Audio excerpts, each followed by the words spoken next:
좀 전에 읽은 말씀을 가지고 부인은 되고 배신은 안 되는가라는 제목으로 하나님의 말씀을 함께 나누겠습니다. 제 영어 이름은 다니엘입니다. 누가 물어봤냐 그런 표정이신데 제가 다니엘 이렇게 영어로 표현하면 데니얼 그러겠지만 김치 발음이 익숙해가지고 다니엘인데 제 아내의 영어 이름은 사라입니다. 사라. 미국 유학길에 오르면서 이름을 같이 짓게 됐는데 좀 이상하죠? 이 사라가 아브라함과 살아야 되는데 데니얼과 살고 있습니다. 웃지 못하는 사람들은 마음이 강팍해지신 것 같아요. 상당한 유머를 듣고도 웃질 않네요. 갑자기 설교 서두에 영어의 이름을 거론한 것은 가론 유다 때문입니다. 영어권에 살면서 유다라는 이름을 들어보지 못했습니다. 이 유다라는 이름을 사람들이 얼마나 싫어하는지 자기가 사랑하는 비유대인들의 경우 자기가 사랑하는 강아지의 이름으로도 유다라는 사용하지 않습니다. 심지어 독일에서는 유다를 이름으로 사용하지 말라는 법이 제정되기도 했습니다. 그만큼 사람들이 유다라는 이름을 수치스럽게 생각하고 매우 싫어하죠. 그런데 유다라는 이름과 달리 예수님을 3번이나 부인한 베드로라는 이름은 상당히 사람들이 이 이름을 많이 가지고 있고 이 이름을 좋아합니다. 좀 유다 입장에서 좀 억울한 생각이 들어요.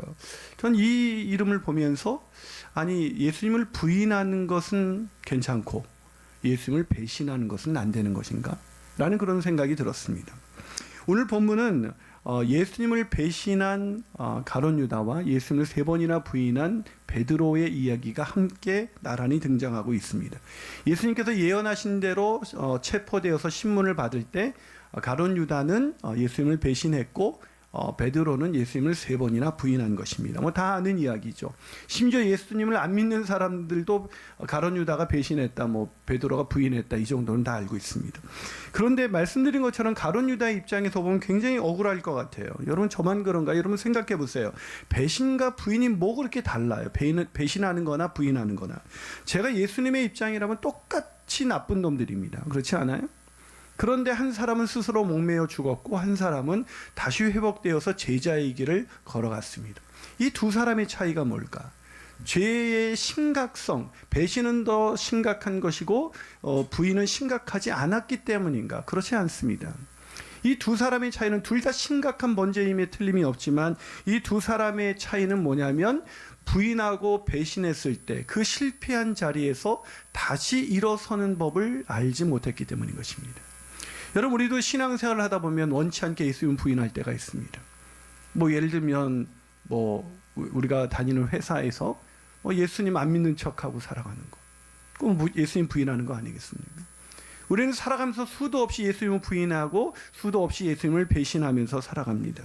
그런데 그런 우리 인생이 실패한 자리에서 다시 일어날 수만 있다면, 우리가 배신하고 부인하는 그런 연약한 인생임에도 불구하고 우리는 다시 주님의 제자로 살아갈 수가 있는 것입니다.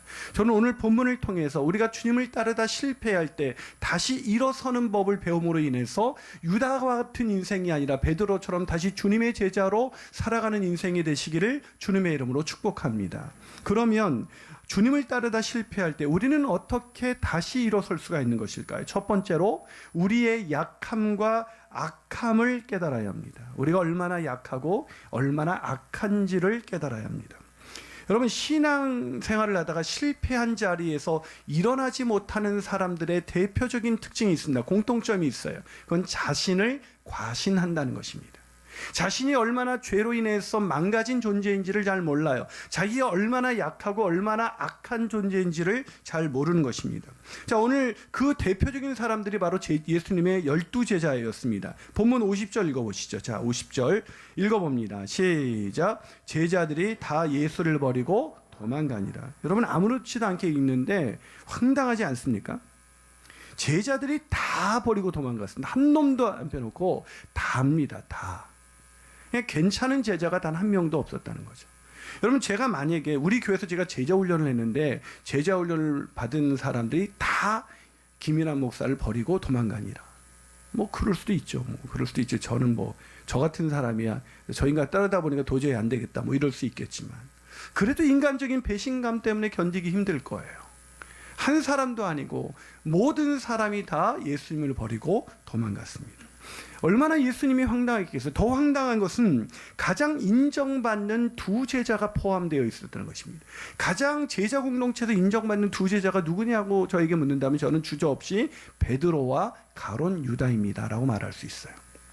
이렇게 말씀을 드리면 베드로는 예수님의 수제자니까 인정이 되겠지만 가룟 유다가 그렇게 인정받는 제자였나요? 예, 매우 인정받는 제자였습니다. 여러분, 일단 이 가룟 유다도 12사도 중에 한 명입니다. 혹시 우리 중에 사도가 있나요? 여러분, 인류 역사상 사도로 살아간다는 것은 쉬운 거 아니죠. 예수님의 선택을 받은 사람이에요.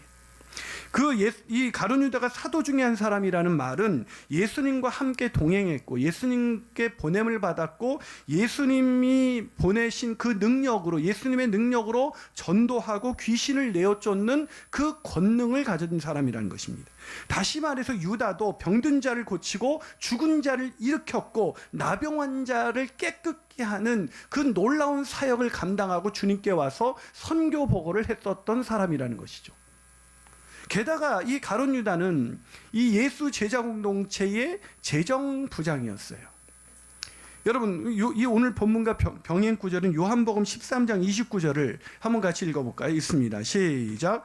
어떤 이들은 유다가 돈꾀를 맡았으므로 명절에 우리가 쓸 물건을 사라 하시는지 혹은 가난한 자들에게 무엇을 주라 하시는 줄로 생각했다. 여러분, 유다는 뭘 맡았다고요? 돈꾀를 맡았다.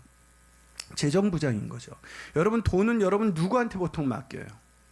가장 믿는 사람, 가장 신뢰하는 사람 아니고는 돈을 맡기지 않습니다.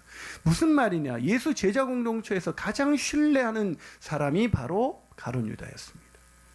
게다가 실력도 있었어요. 게다가 이 가룟 유다는 그 제자 공동체에서 얼마나 많은 제자들에게도 신뢰를 받았냐면 예수님을 배신할 그 행위를 예수님이 하라고, 예수님 팔려는 거를 네가 해라. 그러니까 제자들은 그 말을 어떻게 이해했냐면 우리가 쓸 물건을 사라 하시는지 아니면 혹은 가난한 자들을 도와주라고 말씀하시나 보다라고 생각했습니다. 그만큼 유다가 예수님을 배신할 거라고 생각하는 사람은 예수 제자 공동체 중에서 단 한 사람도 없었다는 것입니다. 여기서 우리가 기억해야 될 것이 있습니다. 가룟 유다가 그렇게 귀신을 쫓아내고 그렇게 나병 환자를 고치고 죽은 자를 일으키면서 가장 인정받고 신뢰받는 사람이었음에도 불구하고 그는 악한 사람이었다는 것입니다. 저는 저와 여러분이 우리가 얼마나 악한지, 얼마나 약한지를 깨달아 넘어질 때 이상하게 여기지 말고 다시 하나님의 은혜로 일어서게 되시는 그런 제자의 길을 걸어가게 되시는 그런 사람이 되기를 주님의 이름으로 축원합니다. 한 발 더 나가서 주님을 따르다가 실패할 때 우리는 어떻게 다시 일어나서 설 수가 있을까요? 두 번째로 우리를 위한 십자가 앞에서 참된 회개를 해야 합니다. 회개가 필요하다는 거예요. 여러분, 우리가 오해하는 게 하나 있습니다. 베드로는 예수님을 부인했기에 다시 회복의 기회를 얻지 못했지만 예수님을 배신한 가룟 유다는 그 죄가 너무 커서 회복의 기회를 얻지 못했다라고 생각하는 것이죠. 아닙니다. 예수님은 모든 이들에게 회복의 기회를 주십니다. 아멘이십니까?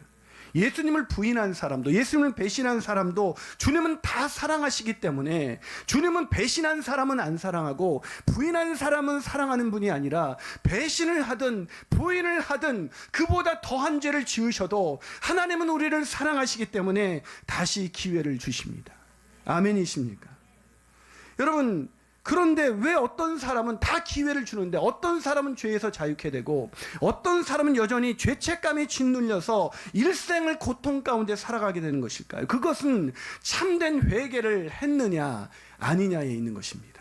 여러분, 우리가 죄를 지을 수밖에 없는, 선한 일을 하는 중에도 죄를 지을 수밖에 없는 그렇게 망가진 악한 존재라면 그 악한 우리가 다시 회복될 수 있는 방법은 딱 한 가지입니다. 그건 회개하는 겁니다. 회개하는 거 말고는 다시 일어설 수가 없습니다. 내 힘으로 일어서려고 하면 또다시 무너지는 내 자신을 보게 될 것입니다. 그러나 날마다 그런 나를 용서하시는 하나님의 은혜, 그 은혜를 경험하기 위해서 회개하는 사람은 하나님이 그를 용서하시고 다시 일으켜 주시는 것입니다. 그렇다면 오늘 본문에서 유다는 왜 못 일어섰는가? 하나님이 기회를 주시지 않았기 때문이 아니라 회개의 기회는 누구에게나 열려 있는데 이 가룟 유다가 그 참된 회개에 이르지 못했던 것입니다. 자, 과연 그런지 이 본문과 병행 구절인 마태복음 27장 3절과 4절을 한번 읽어보겠습니다. 자, 유다가 회개했는지 안 했는지 생각하면서 한번 읽어봅니다. 시작. 그때에 예수를 판 유다가 그의 정죄됨을 보고 스스로 뉘우쳐 그 은 30을 대제사장들과 장로들에게 도로 갖다 주며 이르되 내가 무지한 피를 팔고 죄를 범하였도다 하니 그들이 이르되 그것이 우리에게 무슨 상관이냐, 내가 당하라. 이 말씀을 보면 유다는 회개를 했어요, 안 했어요? 했어요? 안 했어요. 목사님 뉘우치지 않았습니까? 네, 맞아요. 뉘우쳤지만 회개는 하지 않았어요. 뉘우친다는 것과 회개한다는 건 다른 겁니다. 많은 사람들이 여전히 죄책감에 시달리고 있는 것은 뉘우치기는 하는데 회개가 없기 때문입니다. 이 뉘우침과 회개는 어떻게 다르냐? 회개는 메타노이아라는 단어를 사용합니다. 헬라어로 메타노이아. 이것은 잘못된 길에 들어선 것을 첫 번째 뉘우치고 그 길에서 돌아서는 것입니다. 이게 회개입니다. 회개는 두 단계예요. 뉘우칠 뿐만 아니라 뉘우치고 내가 잘못됐구나. 그 뉘우친 감정이 나옵니다. 그 뉘우친 감정을 가지고 돌아서는 것. 잘못된 길에서 턴하는 것. 이게 회개입니다. 그런데 가룟 유다는 뉘우치기만 했습니다. 오늘 이 마태복음에서 사용된 이 가룟 유다가 뉘우쳐라는 이 단어는 헬라어로 메타노이아가 아니라 뭘 사용하고 있냐면 메타멜로마이를 사용하고 있습니다. 이건 뉘우치는 감정입니다. 무슨 말입니까? 감정적인 후회는 있었지만 거기서 멈춘 것입니다. 가던 길에서는 돌아서진 않은 것입니다. 잘못됐구나, 내가 이렇게 살면 안 되는데 했지만 그거는 깨달았지만 그 자리에 주저한 것인 것입니다. 거기서 돌아서는 것이 회개인데 이게 잘못됐어, 이게 이렇게 하면 안 되는데 라는 것에서 멈춰준 것입니다. 여러분, 뉘우치면 뉘우칠수록 죄에서 자유해지는 것이 아니라 뭐가 더 오는지 아세요? 죄책감이 더 밀려옵니다. 내가 이렇게 살면 안 됐는데 내가 왜 이렇게 살았을까? 100번을 생각해 보세요. 그 생각을 하면 할수록 우리 마음속에는 더 짓눌리는 죄책감으로 인해서 우리 마음이 짓눌리게 되고 결국 질식을 당해서 스스로 유다처럼 목숨을 끊는 사람도 있는 것입니다. 마태복음 27장 5절, 이렇게 뉘우치고 나서 유다가 은을 성소에 던져놓고 물러가서 스스로 목매어 죽으니라. 안타깝지 않습니까? 뉘우쳤잖아요. 잘못했다는 걸 알았잖아요. 그런데 죽었어요. 왜요? 잘못된 길, 그 길에서 돌아서는 진정한 회개가 없었기 때문입니다. 사랑하는 여러분, 그렇다면 저와 여러분은 진정한 회개를 했습니까? 혹시 뉘우치고만 있는 것은 아닐까요? 매주 설교를 들 때마다 내가 이렇게 살아서는 안 되는데 라고 뉘우치기만 하고 있는 것은 아닐까요? 그것은 우리를 하나님의 은혜로 인도하지 못합니다. 매번 예배를 드리면서 울고 나서 돌이켜야 되는데 울기만 합니다. 주의 뜻대로 살지 못했다면 주의 뜻대로 사는 것으로 돌이켜야 하는 것입니다. 시간과 물질의 청지기로 살지 못했다면 청지기로 살기를 시작해야 하는 것입니다. 사명을 외면하며 살았다면 사명을 감당하며 살아야 되는 것입니다. 그게 회개인 것입니다. 다시 말해서 가룟 유다처럼 뉘우치기만 한다면 회복은 없습니다. 나는 매번 뉘우치고 예배 때마다 은혜를 받는데 난 왜 안 변할까? 회개가 없기 때문입니다. 회개하는 사람만이 회복되어 주님의 제자로 살아갈 수가 있는 것입니다. 그렇게 살아가는 저와 여러분이 되시기를 주님의 이름으로 축원합니다. 마지막으로 주님을 따르다가 실패할 때 우리는 어떻게 다시 일어설 수 있을까요? 그것은 우리를 회복시키시는 예수님 앞으로 다시 가야 합니다. 아멘이십니까? 자, 마태복음 27장 3절을 다시 한번 읽어보겠습니다. 시작.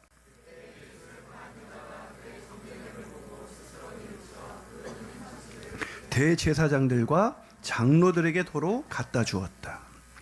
전 이 말씀을 읽는데 정말 마음이 아팠습니다. 왜 유다는 예수님께 나가지 않고 대제사장들과 장로들에게 갔을까? 만약에 대제사장들과 장로들에게 가지 않고 예수님께 갔다면 얼마나 좋았을까? 뉘우쳤잖아요. 괜찮은 사람이에요. 여러분, 가룟 유다를 오해하지 마세요. 뉘우치지 않는 사람 너무 많습니다.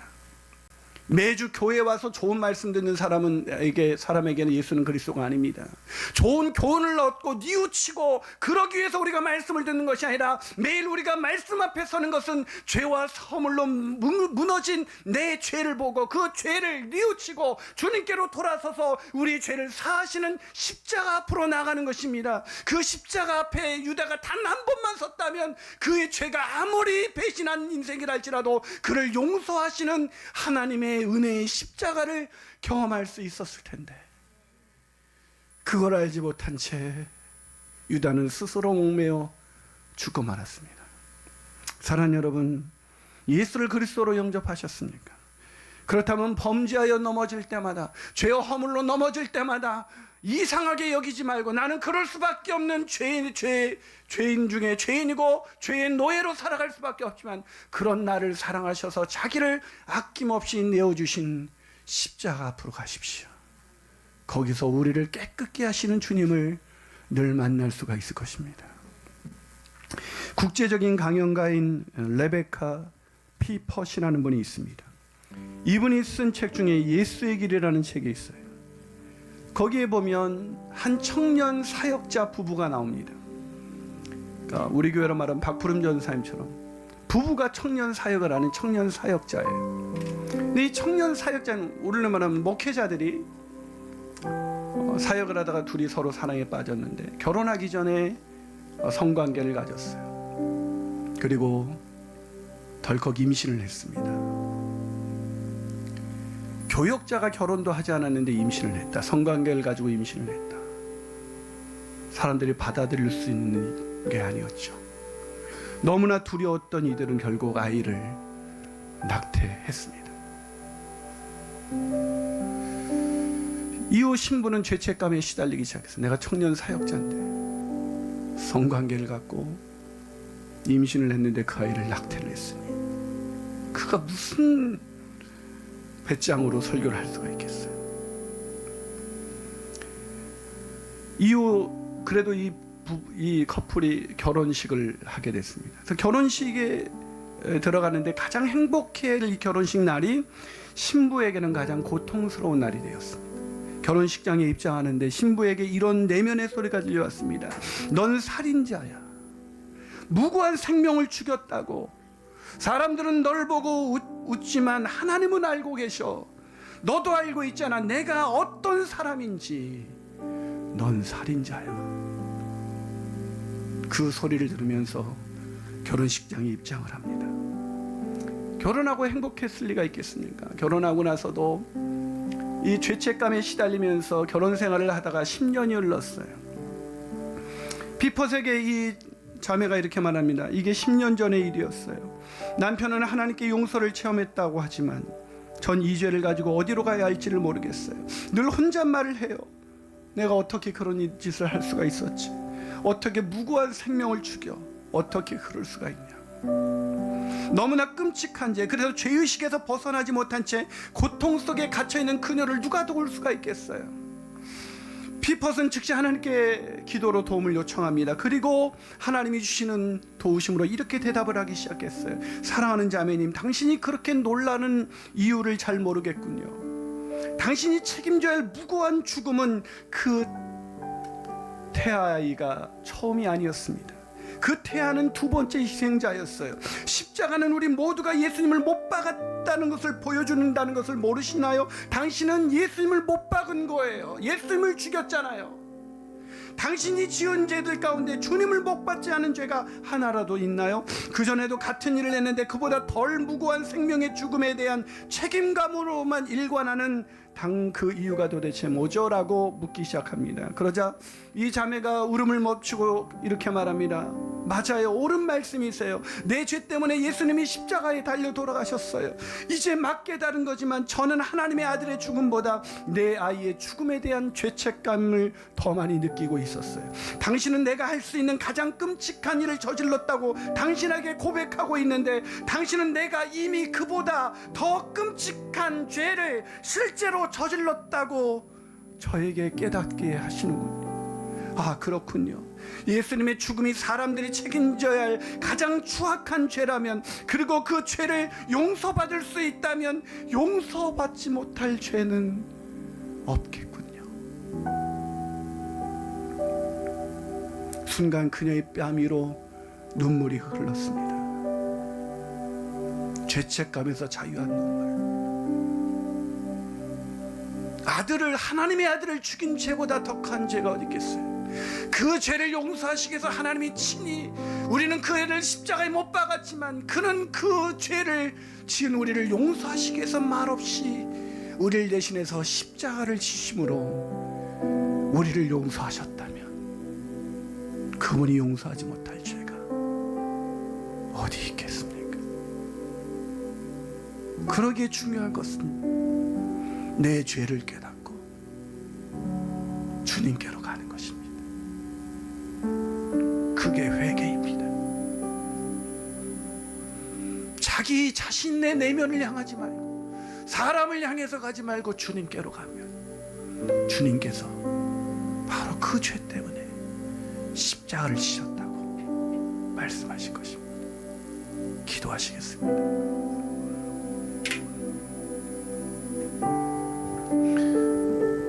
사랑하는 여러분, 어떤 죄를 지고 사셨습니까?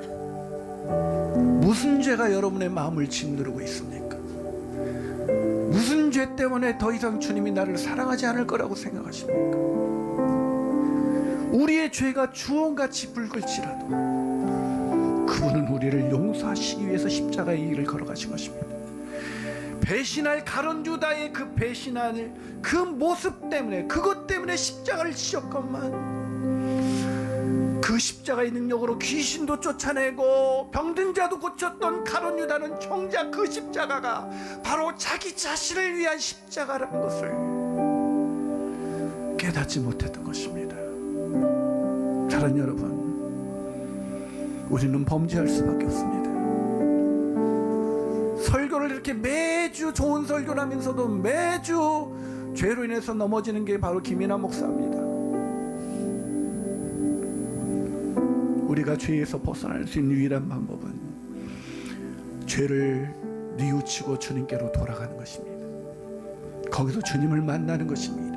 그리고 그 주님의 은혜로 다시 일어서는 것입니다. 주님의 은혜로 일어섰기 때문에 이제 내가 내 능력으로 죄를 안 지려고 노력하는 것이 아니라 주님의 은혜 때문에 넘어져서 또 죄를 져도 다시 깨끗게 하시는 주님의 은혜 때문에 또다시 범죄하지 않으려고 살아가는 것, 그것이 우리가 걸어가야 할 길인 것입니다. 그리고 우리 같은 죄인을 용서하신 하나님의 은혜 때문에 다른 사람을 용서하면서 살아가는 것, 그것이 우리가 해야 될 일인 것입니다. 죄책감에 사로잡혀서 내가 이것밖에 안 되라는 곳에 있는 것은 마치 자신을 의인으로 취급하는 것입니다. 자기가 의인이라고 생각하는 것입니다. 착각하지 마세요. 하나님의 은혜, 그 은혜에 가까이 가세요. 십자가에 더 가까이 가세요. 거기 가면 두 가지를 알게 될 것입니다. 내가 그토록 극악무도한 죄인이라는 걸 알게 될 것이고, 그런 나를 사랑하시는 하나님의 사랑을 경험하게 될 것입니다.